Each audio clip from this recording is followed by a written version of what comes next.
Hi, my name is Steve Brown. I'm an associate professor in mechanical engineering. And I guess I'm much like most of you. I was asked to give an immediate reaction to this reading, and I was left scratching my head. I think there are many questions that are raised, but at least two that I'd like to address.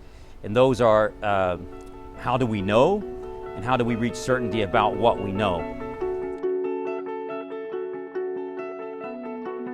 We often fall into this trap thinking that the only way that I can know with any kind of certainty today is if I can touch something, manipulate it, measure it, demonstrate it mathematically. But I would argue that in fact most of the interesting questions in life, the ones that you're dealing with as an 18-year-old, the ones that I deal with in my own life, most of them aren't dealt with in this way.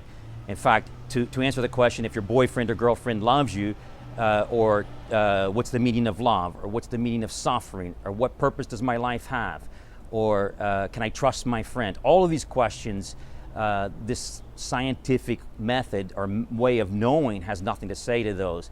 When we know something, the way in which we know it is determined by the object that we know. So to make that more concrete, if, for example, I want to answer the question, does my boyfriend or girlfriend love me? I don't measure that love in the same way that I would measure temperature that's in this text that he's dealing with. But how do I answer that question? Because for me that's a vital question to know as an 18-year-old, does my boyfriend, girlfriend love me?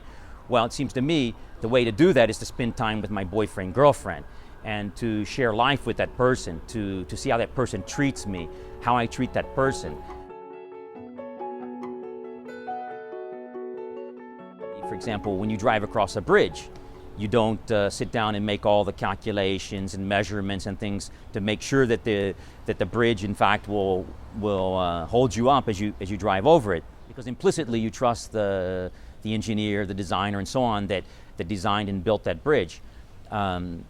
Or, for example, if I wake up in the morning and I turn on the weather channel and see what the temperature is, and they tell me it's 85 degrees outside, I don't come outside with a big parka on, hat and gloves and a thermometer and verify that in fact what they told me is true.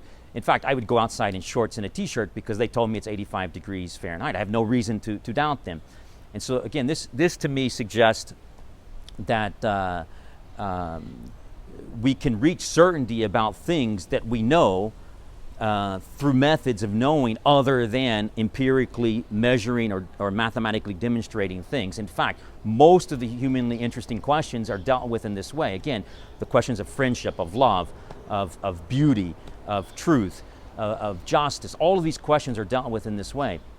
And going about our lives, whether we're scientists, engineers, I don't know, philosophers, whatever you are, we're constantly thrown in front of a reality that we can come to know. And that reality is knowable, I would argue, and it's knowable from using many different ways of knowing, many different methods of knowing it. And this one method that I tried to suggest is the one that we use often, this method of faith. And here I'm not talking about Christian faith or anything, but just a method of knowing, the trusting of the witness of another. Is a way that we know most things, at least most things that are interesting to us. And so I would invite you over the summer, into the fall semester, and throughout your undergraduate studies to think about, how do I really know things, and how do I reach certainty about what I know?